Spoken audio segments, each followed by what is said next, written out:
ازيكم يا اصحابي؟ عاملين ايه النهارده؟ يا رب تكونوا بخير. قبل ما نبدأ قصة النهارده تعالوا نكسب حسنات كتير ونصلي على النبي. اللهم صل وسلم وبارك على نبينا محمد وعلى آله واصحابه اجمعين. قصتنا النهارده قصة احمد الولد الذكي. كان يا مكان في قديم الزمان كان في ولد وسيم وذكي جدا اسمه احمد، والولد الذكي احمد ده كان عايش مع باباه ومامته، وجده كان بيحبه قوي وكان دايما بيجيب له ألعاب وحاجات كتير جميلة. وفي مرة من المرات راح أحمد عند غرفة جده عشان يلعب معاه، لكن لاحظ جده إن سلوك وتصرفات أحمد مش كويسة وإن أحمد عمل حاجات غلط كتير. فضل أحمد يتكلم مع باباه ومامته بصوت عالي وما سمعش كلامهم خالص، وفي النهاية صرخ وزعق فيهم. طبعا تصرفات أحمد كلها عيب وغلط، لكن جده فضل يراقبه بصمت من غير ما يوجه ليه أي كلمة. حتى مرة كانت مامة أحمد بتتكلم في التليفون مع صاحبتها ولقيت أحمد قرب منها وخضها فجأة. صرخت بصوت عالي فقال لها: انتي مش سامعاني؟ انا عمالة اتكلم معاكي مش بتردي عليا، انتي ما بتسيبيش التليفون بعيد عن ايدك. عالج جد أحمد الموقف وكان منزعج جدا لأن علاقة أحمد بمامته ما كانتش كويسة. وبعد كده طلبت مامة أحمد منه مساعدتها في المطبخ، لكن أحمد رفض وقال لها: انتي مش شايفاني بتفرج على التلفزيون يا ماما؟ أنا مش عايز أعمل حاجة معاكي.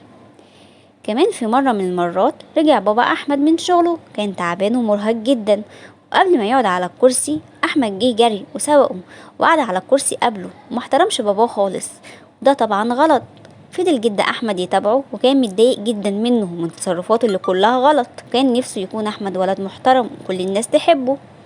قرر جد الولد الذكي أحمد إنه يتكلم معاه، ودخل لأحمد أوضته وقال له: شوف يا حبيبي، أنا عاوز أتكلم معاك شوية في موضوع مهم جدا. أحمد قال له: نعم يا جدو، في إيه؟ الجد قال له: بصراحة أنا شايف إن الفترة دي بتتصرف بطريقة مش كويسة ووحشة مع ماما وبابا، ودي حاجة غلط وعيب لأنك ولد ذكي ومؤدب ومحترم. أحمد قال له: ليه يا جدو بتقول كده؟ أنا عملت ليه؟ أنا عملت ليهم إيه؟ الجد قال له: اديني يا احمد، ادينا قواعد وعدد من العلامات اللي لازم ان نتعامل بيها مع الام والاب، وده يا احمد اداب وبر الوالدين، وان ربنا بيحملنا المسؤوليه عليهم وهيحاسبنا في الاخره، واللي بيحسن معامله باباه ومامته ربنا بيرضى عنه وبيدخل الجنه. ومن اهم الاخلاق دي اننا نسمع كلامهم ونقول لهم حاضر ونعم، وما ينفعش كمان نعترض باسلوب وحش ونقول لهم اوف او يو، وما ينفعش نزعق لهم ولا نرفع صوتنا عليهم.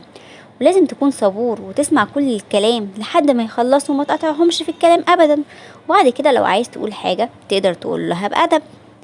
فهمت يا احمد؟ رد احمد وقال: حاضر يا جدو، انا اسف، انا اتعلمت ومش هعمل كده تاني، وهحترم بابا وماما وكل واحد كبير. يا رب تكون قصة النهاردة عجبتكم. باي باي يا أصحابي.